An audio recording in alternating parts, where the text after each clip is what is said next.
and of international trade transactions, and the characteristics of international trade transactions.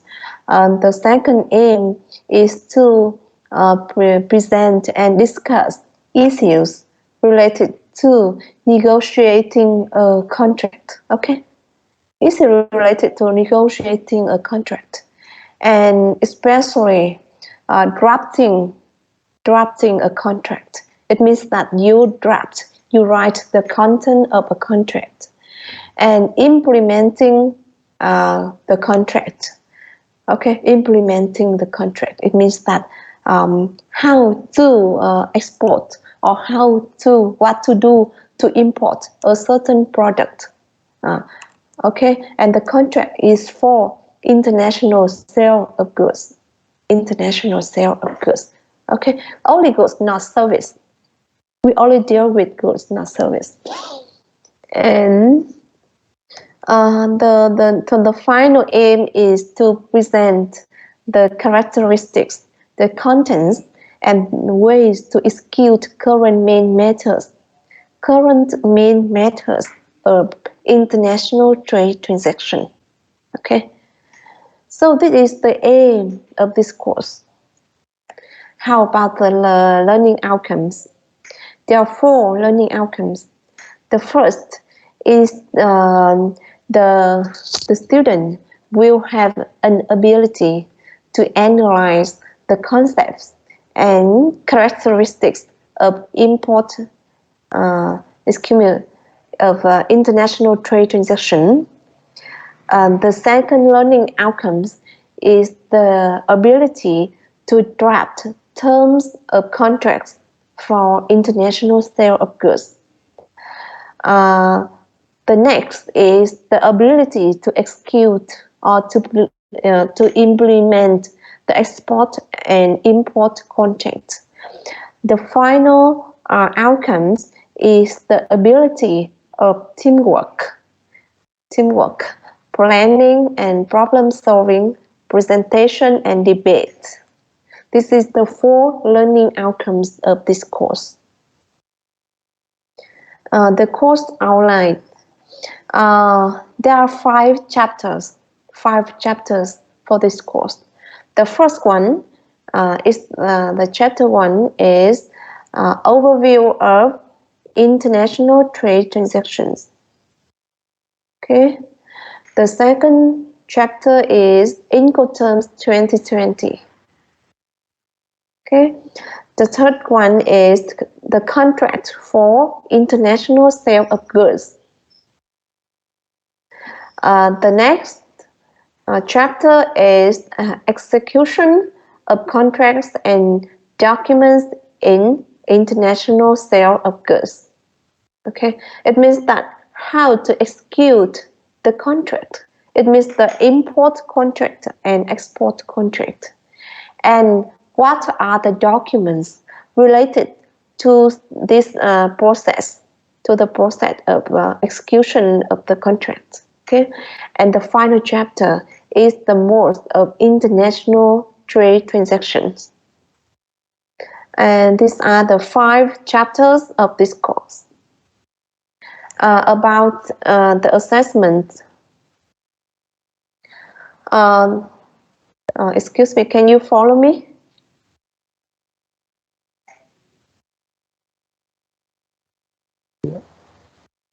If it's too fast or too slow or not clear, you can raise your hand to tell me to adjust what I've said, to adjust my lecture. Okay?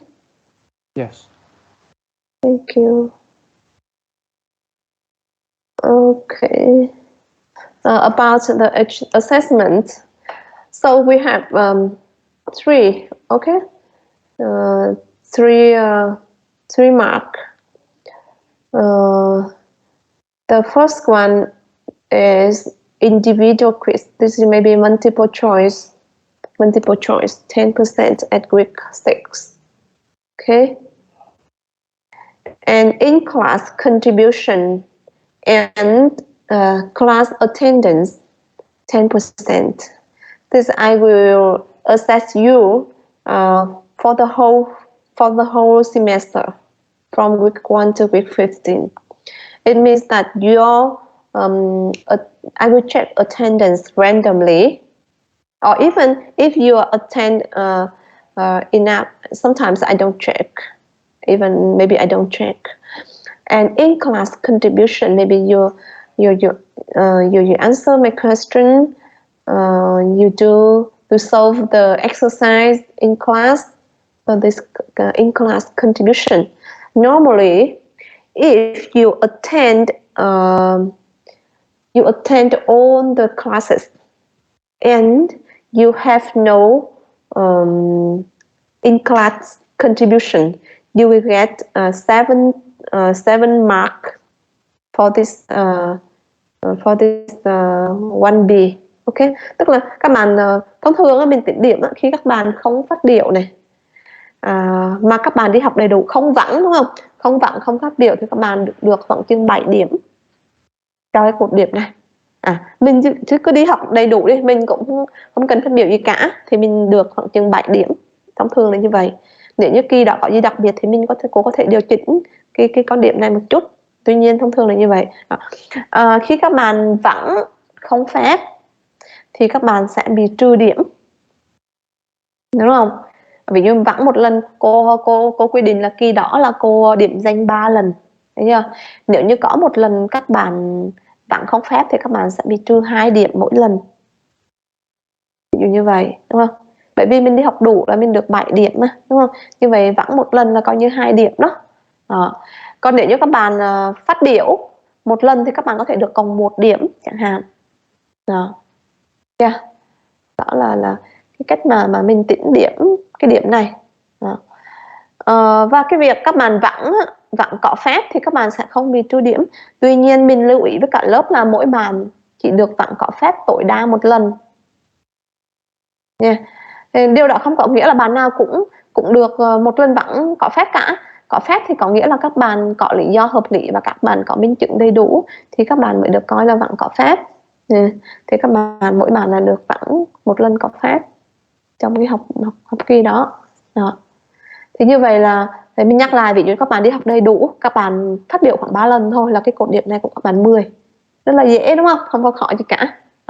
3 lần phát biểu đúng, đi học đầy đủ 10. Hoặc là nếu như các bạn vắng một buổi thì các bạn sẽ bị trừ 2 điểm chẳng hạn. Hoặc là các bạn không phát biểu thì là không có cái điểm phân phát biểu thì các bạn chỉ được 7 thôi. Như vậy thông thường vắng một lần trừ 2 điểm, phát biểu một lần cộng 1 điểm, và không vắng không phát biểu thì các bạn sẽ được 7 điểm cho cột điểm này. Ok. Group presentation for group assignment, 20%. So we are in our class we may have 8 group, and for these 8 group we will have two classes for you to present your group assignment. Ok, thì các bạn lớp mình chia khoảng thành 8 nhóm, 40 bạn, 41 bạn, chia khoảng thành 8 nhóm, mỗi nhóm 5 bạn. Mỗi nhóm 5 bạn chia thành 8 nhóm và các bạn mỗi nhóm sẽ được giao một cái đề tài và các bạn sẽ thuyết trình, sẽ 4 nhóm đầu tiên sẽ thuyết trình vào khoảng tuần thứ 8. Đến gần đây mà nếu như có sự thay đổi thì mình sẽ nhắc các bạn. Nếu như mà nó không có thay đổi thì các bạn sẽ tự động hiểu là đến cái tuần này các bạn phải sẵn sàng để present cái bài thuyết trình của mình rồi. Và 4 nhóm còn lại thì sẽ thuyết trình vào tuần thứ 14 nha. Cái bài thuyết trình của các bạn thì không chỉ là thuyết trình ở lớp, các bạn còn phải nộp một cái bài báo cáo cho cô nữa. Thì cô sẽ chấm điểm cái phần hình thức trình bày báo cáo đó là 20%. 20% và 20% còn lại và 80% còn lại thì cho cái hình thức và nội dung của các bạn thuyết trình. Final exam. The final exam is multiple choice, about 60 questions, 60 multiple choice questions, and in about maybe 70 minutes. Okay, 70 minutes. So this is how I assess your performance during this semester, this course. Any question?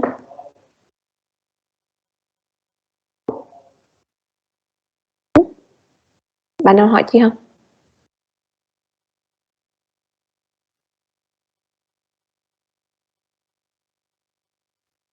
Cô mời Quỳnh. Dạ thưa cô, là cái quiz á cô, cái quiz cá nhân thì là mình làm ở trang e-learning hả cô? Nếu như mình học mà trực tiếp thì mình sẽ làm tại lớp, còn nếu như mình vẫn học online thì mình sẽ làm e-learning.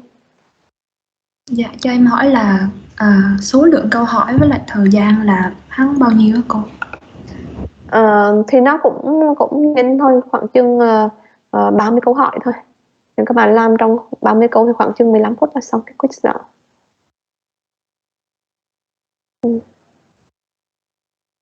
Dạ, em cảm ơn cô.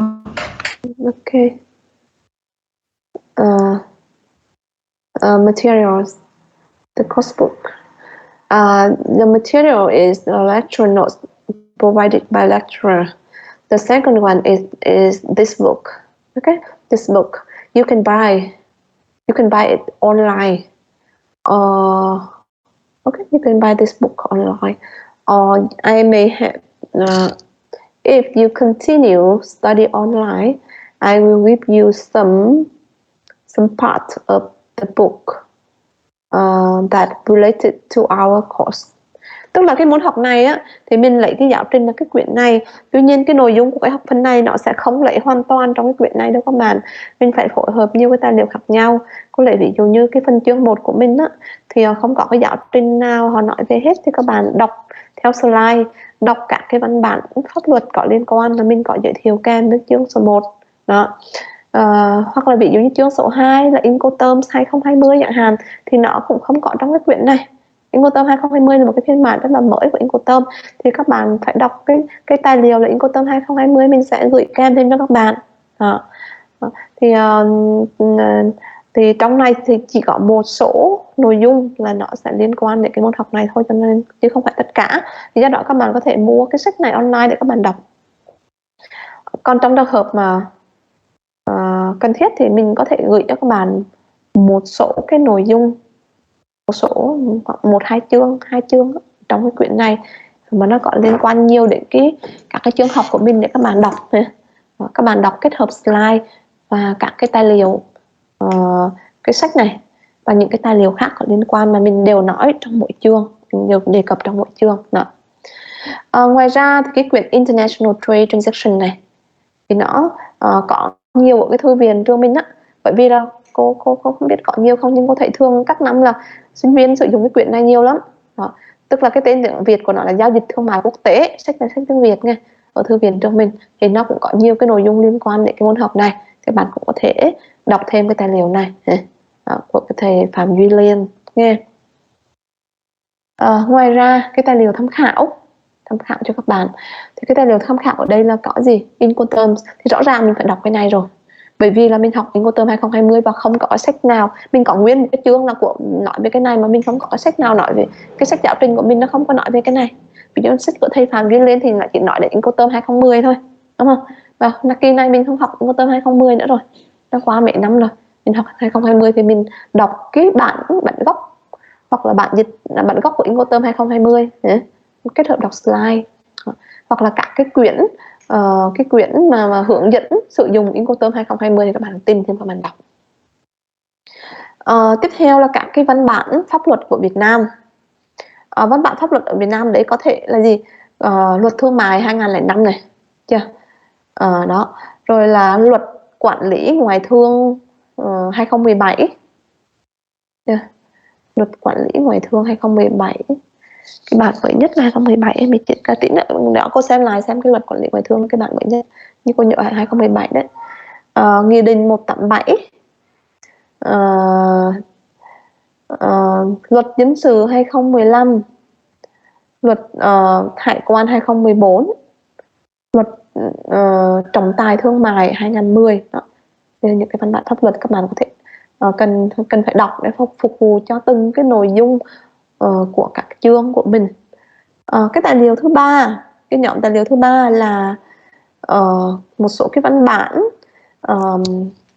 Đây là những cái điều ước, những cái điều ước quốc tế, đúng không? Điều chỉnh một số cái vấn đề trong giao dịch thương mại quốc tế. Bởi ví dụ đây là United Nations Convention on Contracts for the International Sale of Goods. Đây người tiếng cái văn bản này tiếng Việt nó gọi là công ước viên 1980, hay còn gọi là công ước của Liên Hợp Quốc về hợp đồng mua bán hàng hóa quốc tế năm 1980. Thì khi mình nói là CISG 1980, hoặc là mình nói là công ước của Liên Hợp Quốc về hợp đồng mua bán hàng hóa quốc tế, hay là công ước viên 1980, thì đều nói đến cái tài liệu này.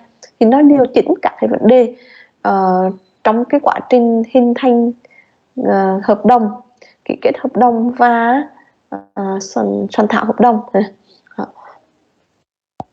Thì nó sẽ liên quan mật thiết với chương số 1 và chương số 3 của mình. Cái văn bản này rất là quan trọng. UCP 600, đây là quy tắc thực hành thống nhất về tín dụng chứng từ. Thì mình sẽ gửi cái này các bạn đọc, hoặc là các bạn có thể dễ dàng search trên mạng download về đọc thôi, không có vấn đề gì khó khăn cả. Có cả bản tiếng Anh, bản tiếng Việt. Tuy nhiên cái môn học này là mình học tiếng Anh, cho nên mình sẽ giới thiệu cho các bạn sử dụng cái tài liệu tiếng Anh, cho mình sẽ không có hướng đến sử dụng cái tài liệu tiếng Việt. Thì nó liên quan đến cái phương thức thanh toán là tín dụng chứng từ, thì nó sẽ được điều chỉnh bởi cái quy tắc này. URC năm 22, URC năm 22 này, nó sẽ điều chỉnh cái phương thức nhờ thu. Rồi cái tài liệu tiếp theo là xin lỗi, cái số 4 này nó trùng với số 3 rồi các bạn nghe. 4 này nó trùng với số 3 rồi. Cái tiếp theo đó là cái quyển mà nó liên quan đến trọng tài và các cái phương thức giải quyết tranh chấp của cái trung tâm trọng tài quốc tế Việt Nam. Thì cái bản này mình cũng đọc thêm cho biết. Thì đó là cái nội dung cô giới thiệu tổng quan về môn học này. Các bạn nào có thắc mắc gì không? Còn cái phần mà tiếng Anh thì mình nói cái nhịp độ như vậy, các bạn thấy ok không? Điều chỉnh gì không?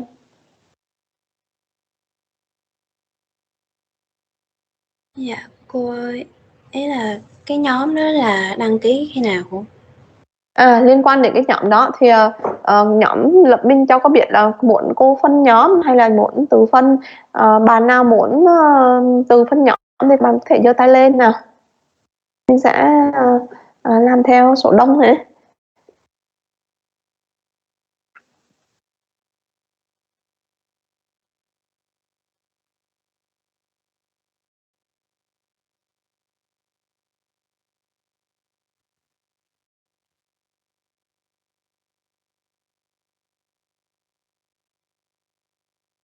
Hiện tại là có 30 bạn, như vậy là số đông các bạn từ phân nhóm.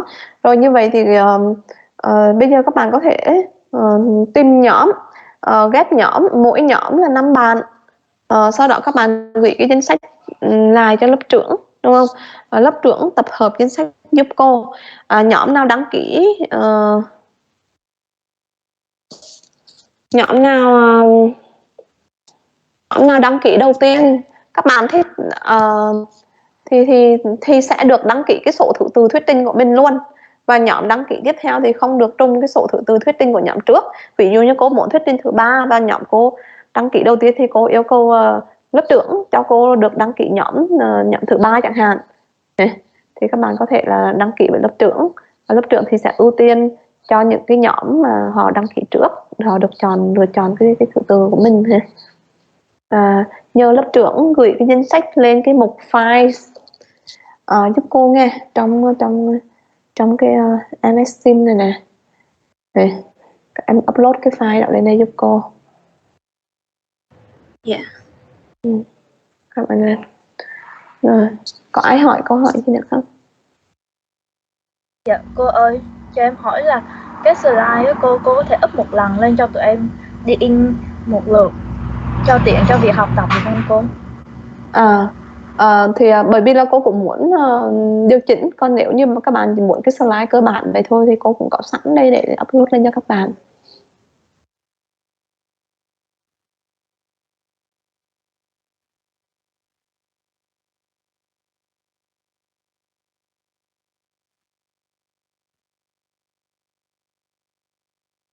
Các bạn nào hỏi chứ nữa không?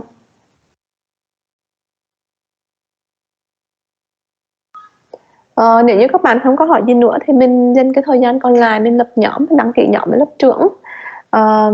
Từ bây giờ cho đến 3 giờ 5 phút thì 3 giờ 5 phút thì mình sẽ bắt đầu để mình học cái chương đầu tiên nghe. Các bạn rõ chưa? Mình vẫn tiếp tục lớp của mình nhưng các bạn tranh thủ cái thời gian này thành lập nhóm, đăng ký với nhóm trưởng, và nhóm trưởng nộp cho cô cái danh sách từ nhóm số 1 cho đến nhóm số 8 luôn nghe. Rồi 3 giờ 5 phút thì mình sẽ bắt đầu để mình học chương số 1 nghe.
The second one is the characteristic of international trade transaction.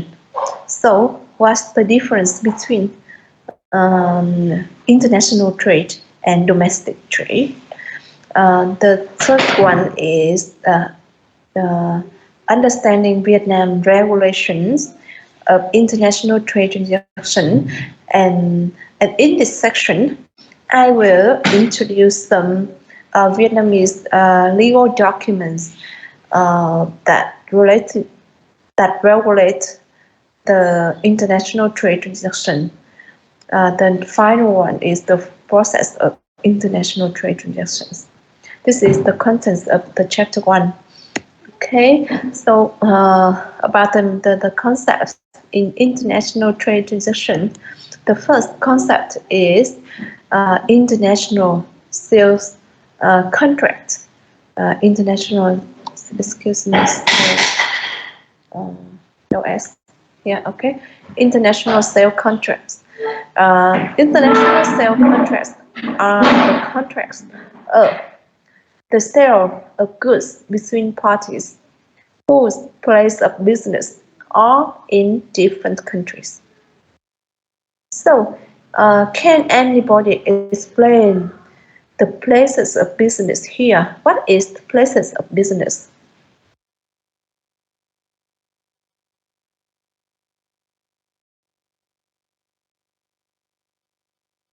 Do you have any idea of places of business in this case?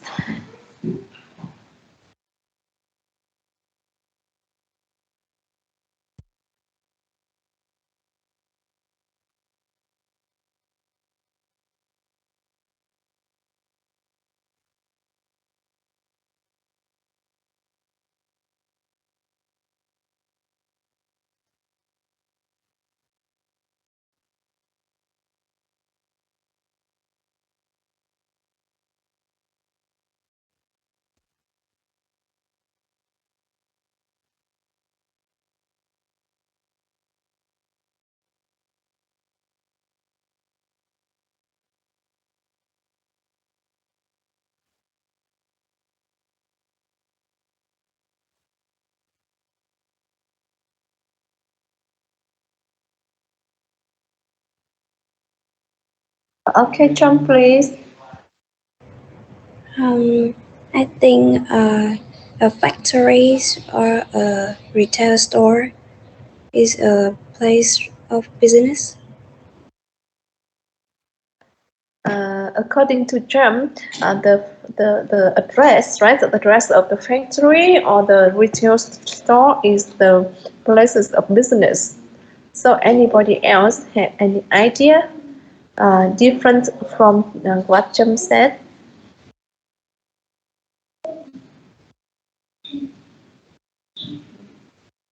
Huyên. I think places of business is where the companies do their business. It's like where they carry out their trading activities, where they sell their products to the customers. Oh, so this is another idea of the place of business. So thank you, Trâm and Huyền. And the place of business here means the place where the parties register their business. Okay, where they register their business. Okay, or where they have their business registration, right? Nơi đăng ký kinh doanh, đúng không? Thì tức là cái hợp đồng international sale contract, hợp đồng mua bán hàng hóa quốc tế, đúng không? Other contracts, the hợp đồng for the sale of goods between parties whose place of business are in different countries. So maybe the two representatives of the two parties maybe live in the same country, but their business place or place of business are in different countries. In this case, the contract between the two parties will be considered as the international sale of goods contract. Okay.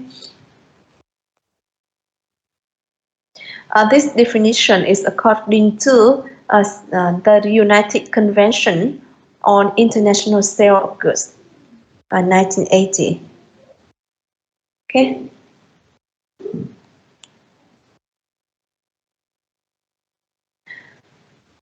Foreign trade activities. Foreign trade activities here is according to the law on foreign trade management, luật quản lý ngoại thương nghe. Ở đây là luật quản lý ngoại thương có hiệu lực năm 2017. Law on foreign trade management. Foreign trade activities means the activities related to the international exchange of products in the forms of export and import, temporary importation, temporary exportation, mercantile trade, transit and other activities. Thì cái luật quản lý ngoại thương ở đây họ sẽ định nghĩa là cái hoạt động ngoại thương, đúng không? Thì theo luật quản lý ngoại thương của Việt Nam á, thì cái hoạt động ngoại thương sẽ được hiểu là gì? Là những cái hoạt động, đúng không? Related to international exchange of products, hoạt động trao đổi hàng hóa quốc tế, đúng không? Diễn ra giữa cái hình thức là xuất khẩu này, đúng không? Nhập khẩu này, hay là temporary importation for foreign export, tạm nhập tái xuất, temporary importation for re-export, or temporary exportation for re-import là tạm xuất tái nhập. Mercantile trade là cái hoạt động chuyển khẩu hay còn gọi là border transfer of goods đó, hoạt động chuyển khẩu. Thì cái hoạt động chuyển khẩu là gì thì mình sẽ nói sau. Transit là transit là cái hoạt động mà quá cảnh, đúng không? Ví dụ các bạn đi máy bay, các bạn cũng có thể là quá cảnh vào một cái sân bay nào đó, đó là transit.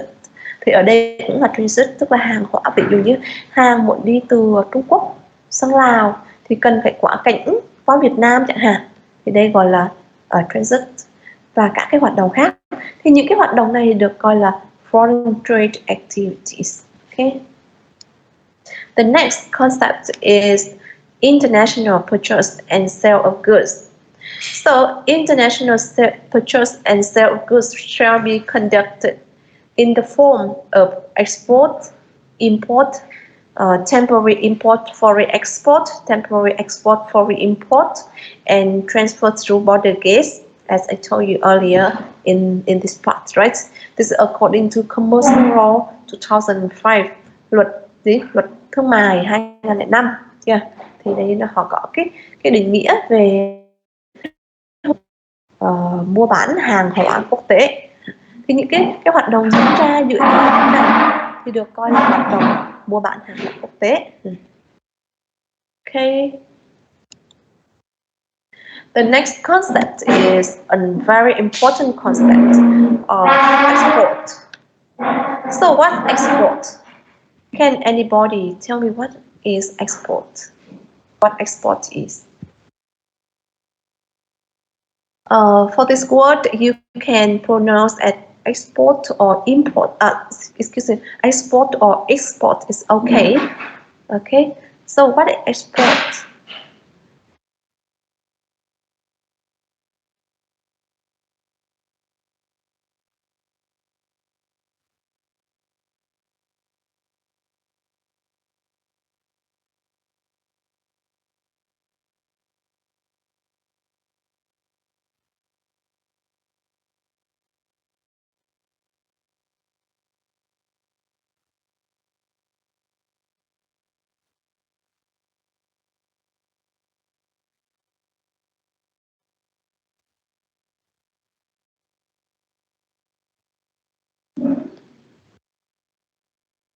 Thiên Ân, please. I think export is activity which is send some goods to another country for sale. So export is to send goods to another country for sale. Good. It's very good definition of export. Quite right. Anybody have any other ideas? Other opinions?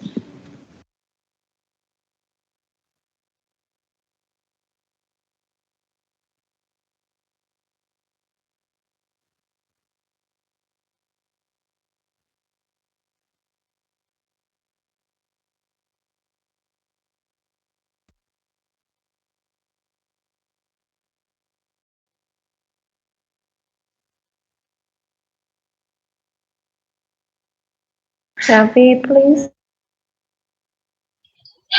Yeah, I think export is take goods out of the country territory to another country, who where they want to import and sell to the customer.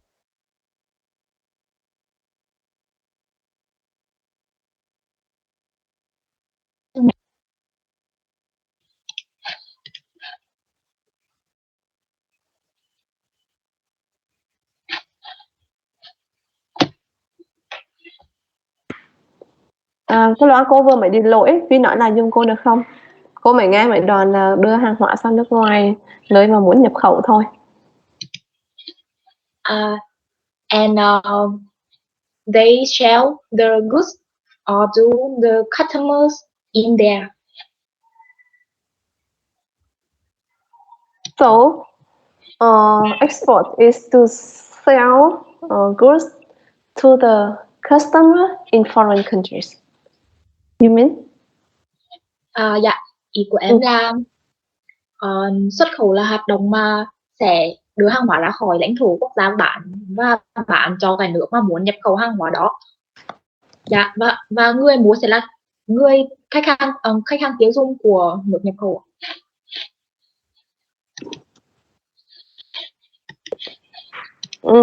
Yeah, thank you. So the buyer here is the end user in the importing country. You mean?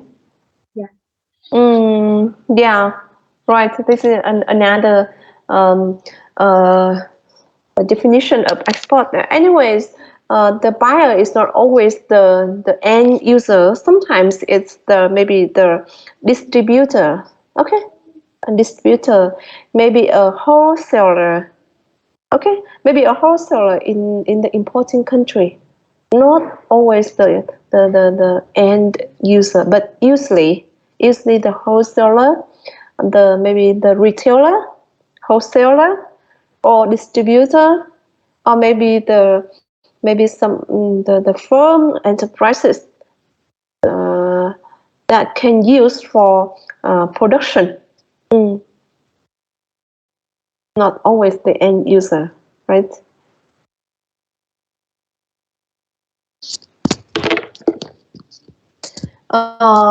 Yes. So the similar definition that you already give to me is that export means sending the product, the goods, to a foreign country to sell there, right? Yeah, this is very popular definition of export. So export is an act of taking goods out of territory of the Socialist Republic of Vietnam.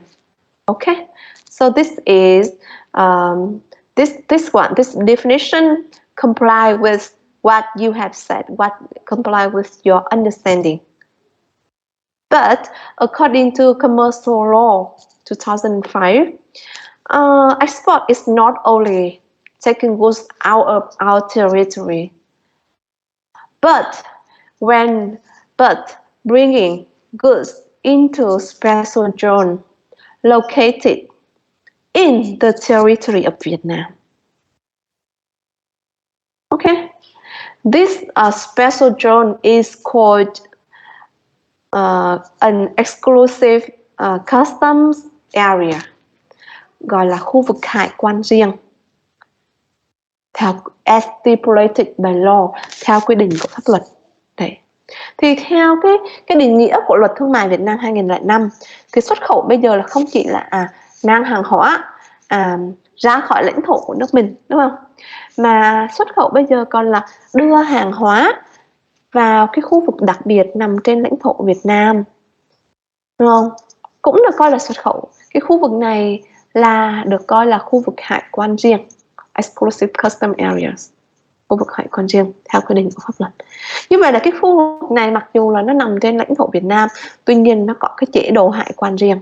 Thì khi hàng hóa vào hoặc ra cái khu vực đó thì được coi là xuất khẩu hoặc là nhập khẩu, các bạn nghe.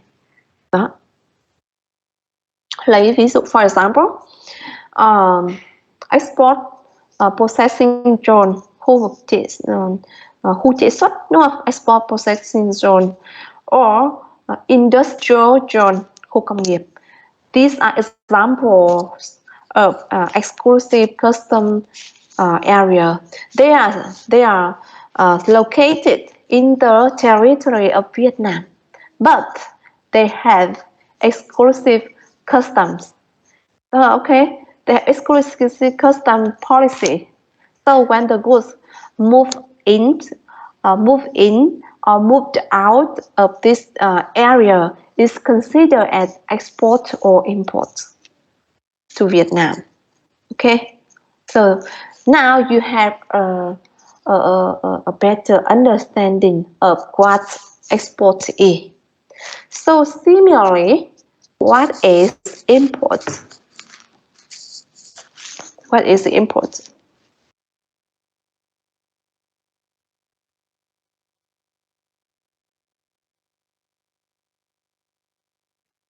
Anh Thư, please. I think import refers to buying goods and services from foreign countries and bringing them back into the home country.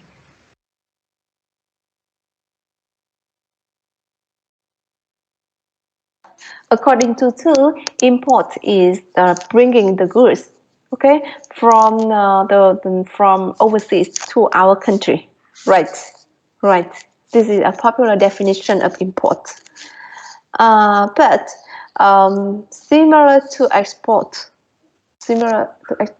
import is not only bringing goods from foreign country into our country, but what?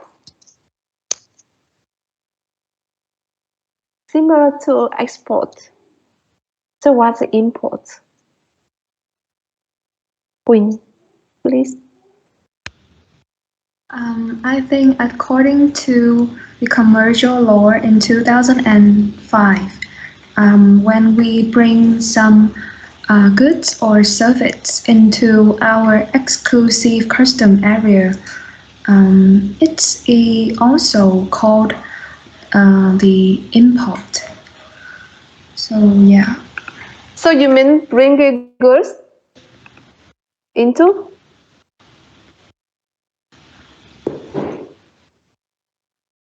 No. It's just like bringing goods from a foreign country or from a special zone, like the exclusive custom area. Yeah. So similar to export, import is an act of bringing goods into the territory of Vietnam from foreign country. Okay, this is popular. Or from a special zone located in the territory of Vietnam. As I told you earlier, the exclusive customs area. Okay, so if you bring in goods into the territory of Vietnam from this exclusive custom area, is also called import. Okay, so import is bringing goods from foreign country into Vietnam, or bringing goods from special zone, from exclusive customs area into the territory of Vietnam. Okay, is import. So are you clear with the definition of import and export? In sum, it's similar to what you have understood so far, plus bringing the goods into or out of the exclusive custom area. We also consider export and import. Okay.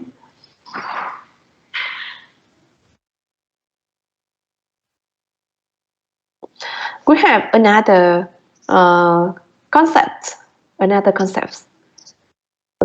two concepts, on-spot export and on-spot import. On-spot export, on-spot import là cái gì các bạn? Xin lỗi, on-spot ở đây có chữ nào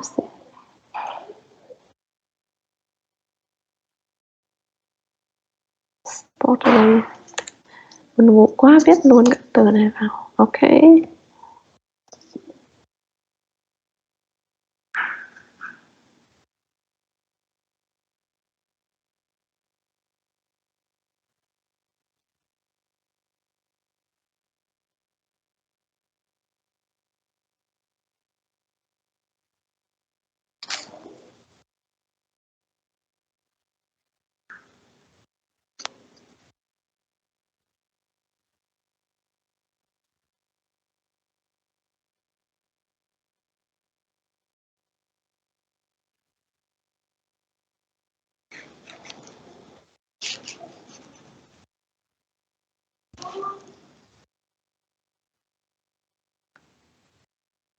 Cô không nghe Ngân nói, cô Ngân ơi. Không biết các bạn khác không nghe không?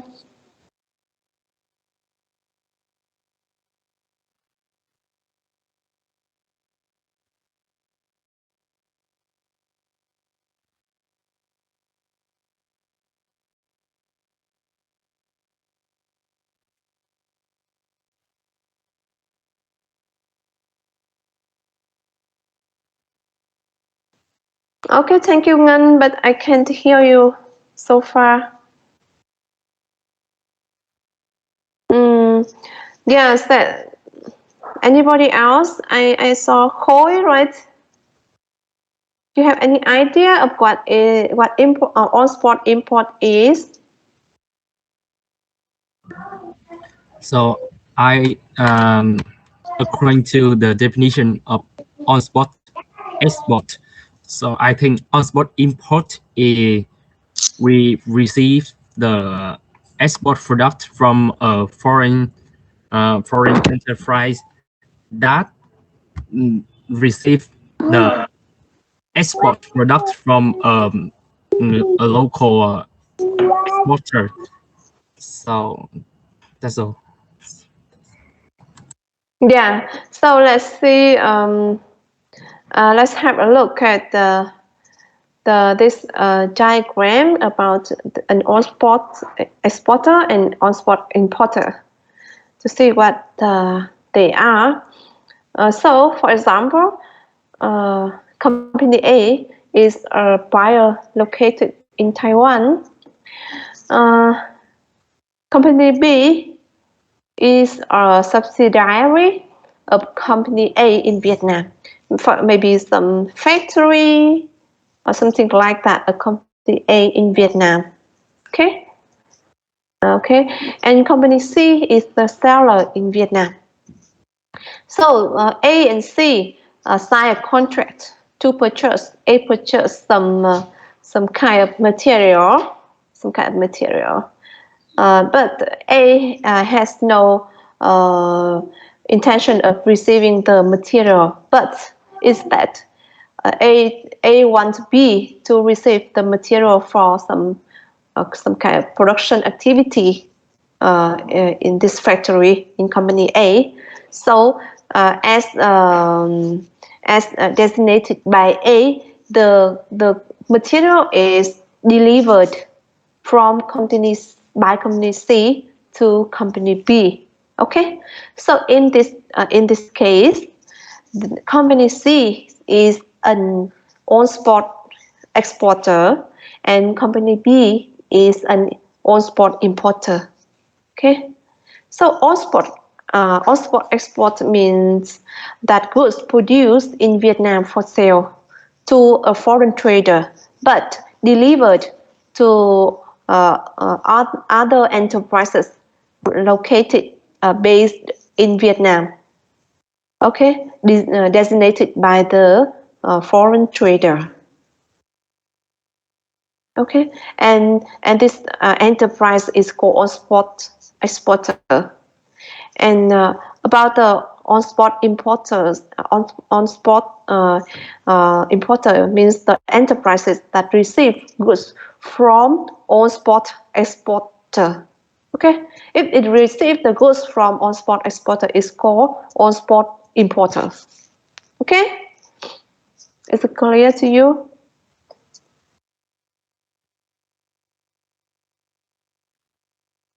The next is the concept of what I have told you earlier. The custom control areas or exclusive customs area. Yeah, this is called the custom control area. It includes the areas such as industrial zones, or we can call it industrial parks, export processing zones, export processing enterprises, duty free or tax suspension warehouse. Cái này gọi là kho bảo thuế, tax suspension, suspension đúng không? Tức là treo cái thuế lại, bảo thuế là bảo lưu đó, đúng không? Tax suspension warehouse, kho bảo thuế, or custom bounded warehouse, tức là kho ngoại quan. Thì đó là những cái thuật ngữ tiếng Việt dành cho các cái khu vực hải quan riêng này. Okay, let's go with the first custom control area. We call it industrial zone. For example, Sóng Thần Industrial Park. This is an example of industrial parks or industrial zones. Okay. So for the industrial zone, it is specialized in production of industrial goods, okay, and provision of services for industrial production. And for the enterprises located in this zone, it has it can receive the tax incentive. It's tax incentives. For example, value-added tax, maybe import-export tax can receive incentive. First, in this industrial zone, we have many enterprises that produce industrial goods, and some enterprises that provide, some companies that provide services for these production enterprises. Okay.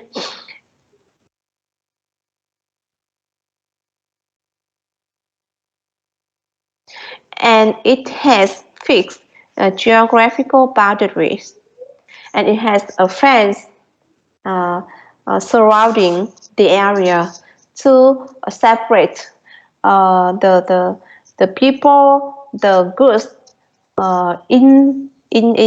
inside the park and outside the park, to separate it, because they have different policy between the inside and the outside. And when the goods move in the industrial zones, it means we export the product, and vice versa, when we move the product out of the industrial zone to our territory, it's called import. Okay. And the industrial zone is established to pursuant to the condition, order, procedure stipulated in the regulation decree number 29 2008 of the government. The next is export processing zones. So what's the difference between the export processing zones and industrial zone? Anybody?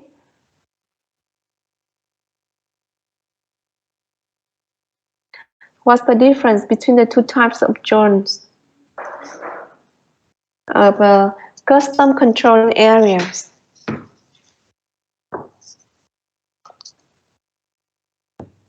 Have you ever heard of export processing zone?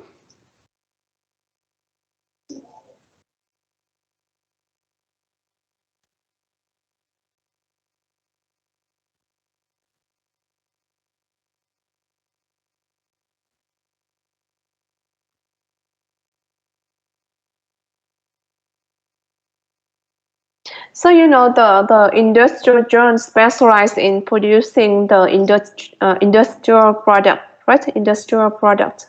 How about export processing zone?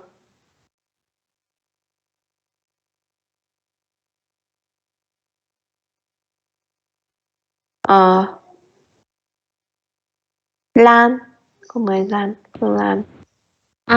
Export processing zone specialize in production of export goods. How about the industrial zone? Industrial zone specialize in production of industrial goods. But the export goods is also industrial goods, right? Or not? It's not industrial goods?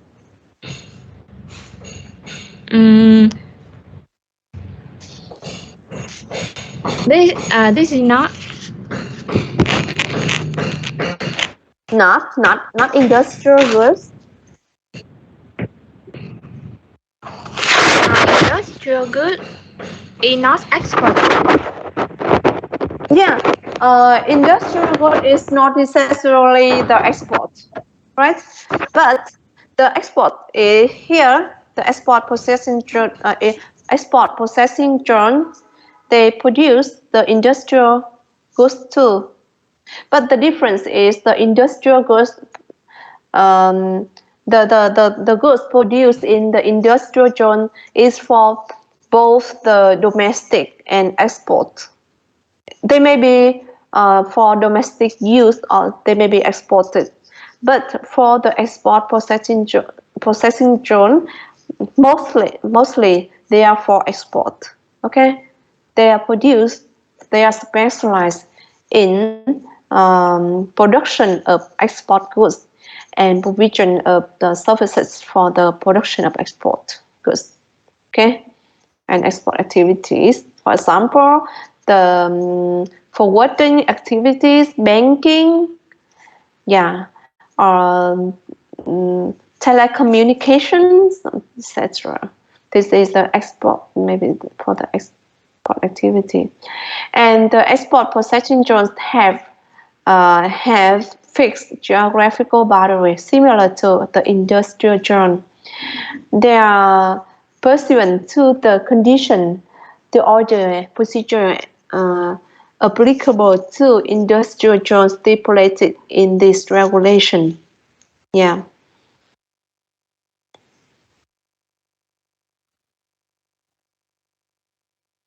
About the export enterprises.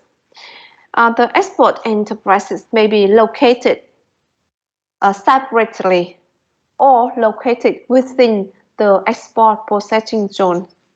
Okay, they may located separately or located in the export processing zone, and they're established and operating in an export processing zone at some time, or sometimes they can operate independently.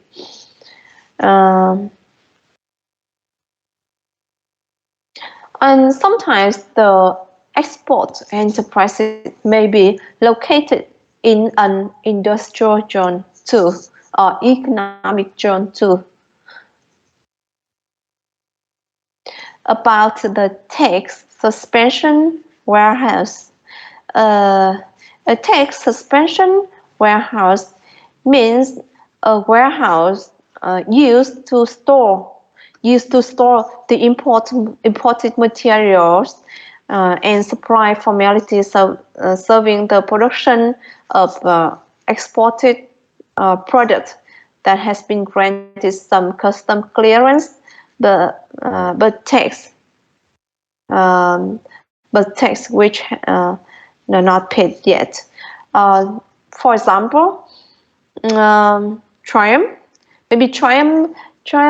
a company, a fashion company in Vietnam, they may import some materials from foreign country, for example, maybe from China, into Vietnam to produce some export product.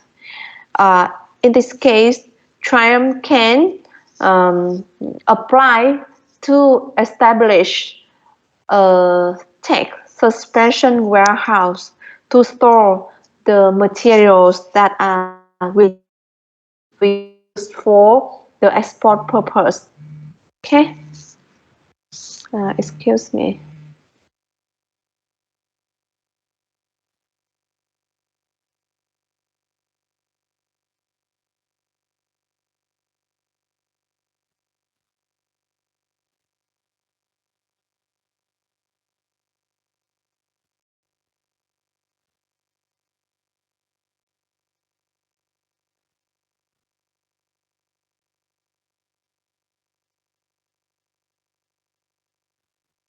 Okay. You understand the text suspension warehouse?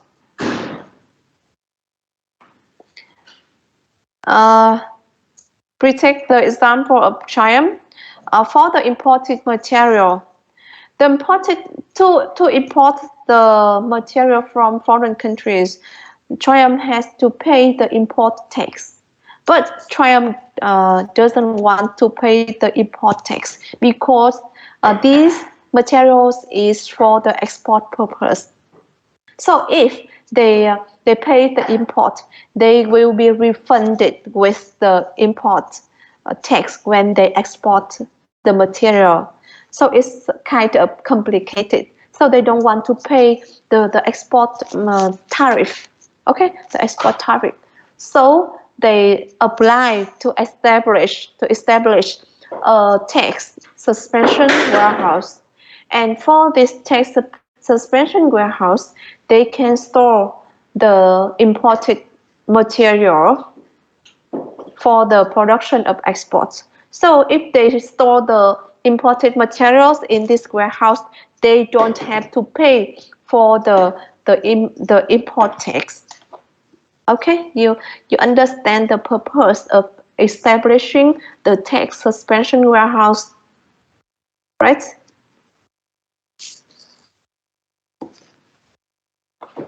Is it clear or not? Thì cái này nó liên quan đến luật và nó mới thì có thể các bạn hơi khó hiểu một chút.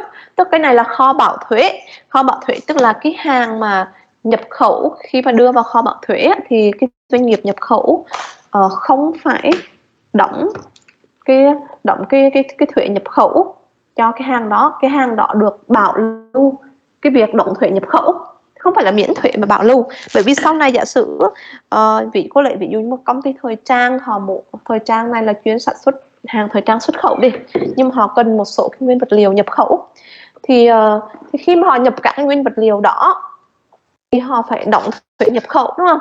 Và sau này họ xuất những cái nguyên vật liệu đó đi thì họ sẽ được hoàn cái thuế nhập khẩu đó. Nhưng mà như thế thì nó sẽ phức tạp. Thì thay vì họ đóng thuế rồi họ loan thuế thì bây giờ họ nộp đơn xin thành lập một cái kho bảo thuế để họ chứa những cái hàng nhập khẩu này, những cái nguyên vật liệu này vào đó để họ được bảo lưu cái việc đóng thuế những cái nguyên vật liệu đó, và họ sử dụng những cái nguyên vật liệu đó để sản xuất cái hàng xuất khẩu. Thì sau khi họ dùng sản xuất đi thì khi đó hải quan họ sẽ so sánh cái số lượng nhập vào với cái số lượng xuất đi. Nếu như cái lượng nhập với lượng xuất bằng nhau thì ok, đúng không? Nếu như mà có cái phần nào đó chênh lệch, ví dụ nhập 10 mà xuất có 9 thôi thì cái 1% đó, một phần đó thì sẽ bị đóng thuế nhập khẩu sau. Các bạn hiểu chưa? Thay vì là nhập 10 đóng 10 sau đó được hoàn 10, đúng không? Thì bây giờ là lập cái kho bảo thuế thì cái hàng vào đó thì được bảo lưu cái việc đóng thuế nhập khẩu, và sau đó thì cái hàng đó nếu như được xuất đi thì coi như là được miễn cái phần thuế nhập khẩu đó. Nếu như mà không xuất đi thì khi đó mới phải đóng sau. Các bạn hiểu ý chưa?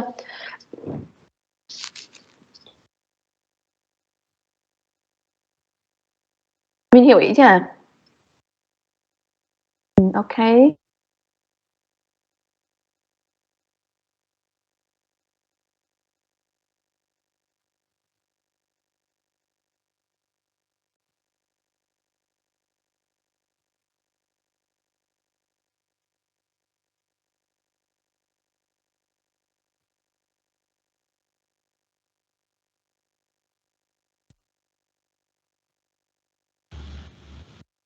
Dạ cô ơi, mic cô bị tắt. Sorry.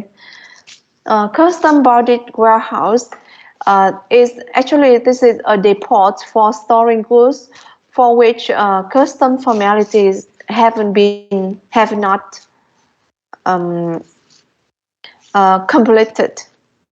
Okay, and the goods is stored here pending their export. This is a storehouse or storing yard area separated from the surrounding area. Maybe they have some fence surrounding, or some if it is a house, so it's separated from the surrounding area to store it, to temporarily store and preserve and sometimes provide some service for the goods taken from overseas, fruit taken from overseas or the country under a bounded warehouse hire contract between the bounded warehouse owner and the goods owner. So it means that, let's take an example. I am a foreign seller. Okay, I am a foreign seller.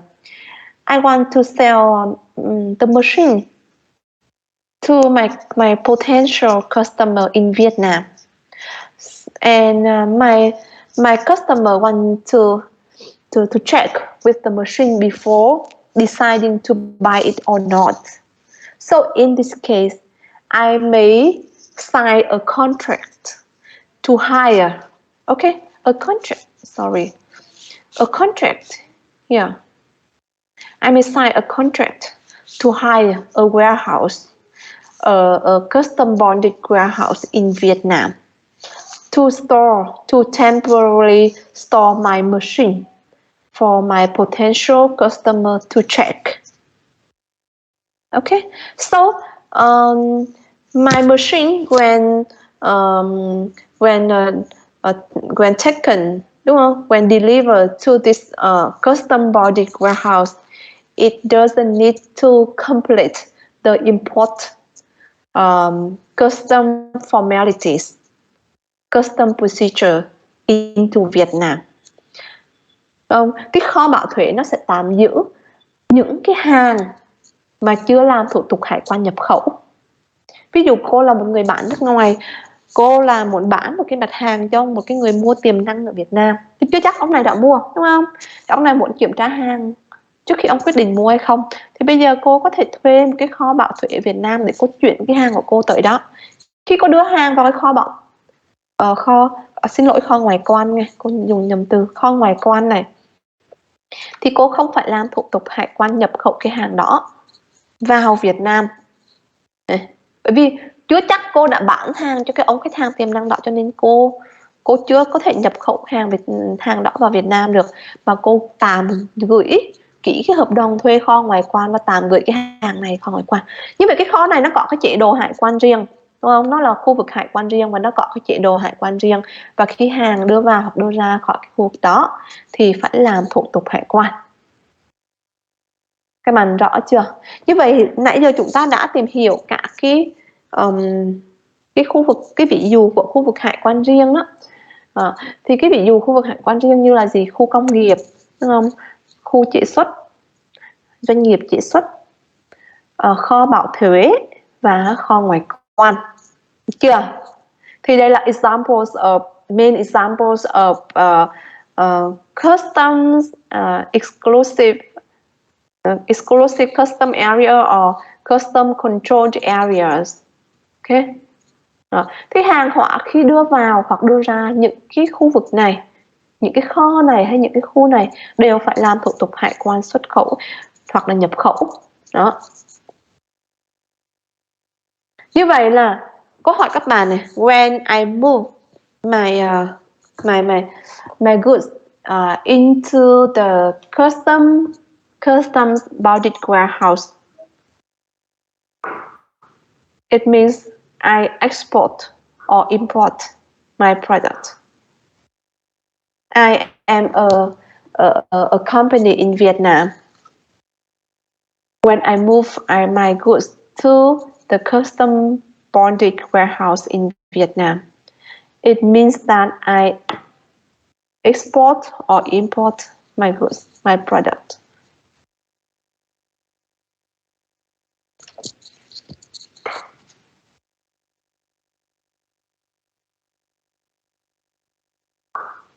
Import or export?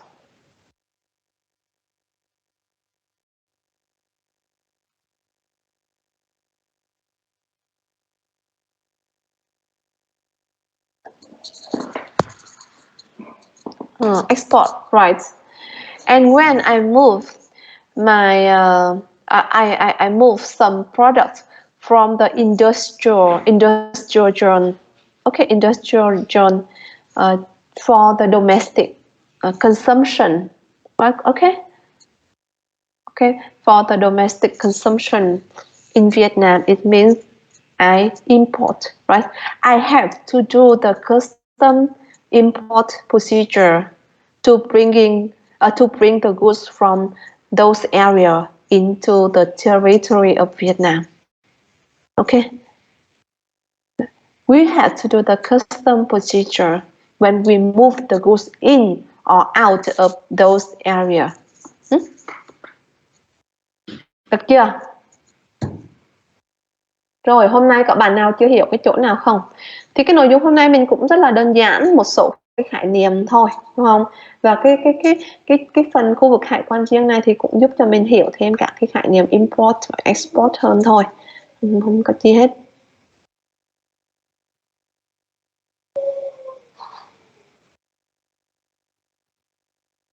Có ai có thắc mắc chi không?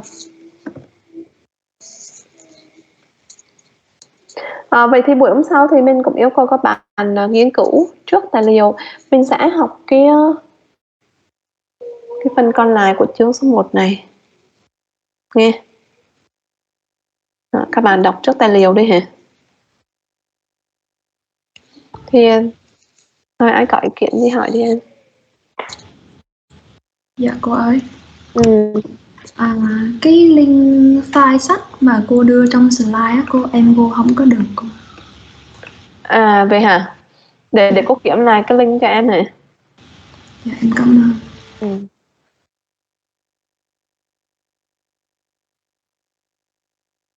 Thì cái link, thực ra cái link đó thì nó không có sách đâu nghe. Cái link này giới thiệu về quyển sách thôi, chứ không có cái quyển sách online đâu. Không có bản mềm đâu.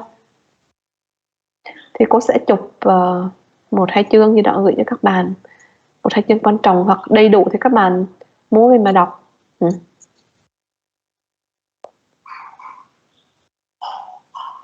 Rồi, hôm nay lớp mình nghỉ tại đây nghe.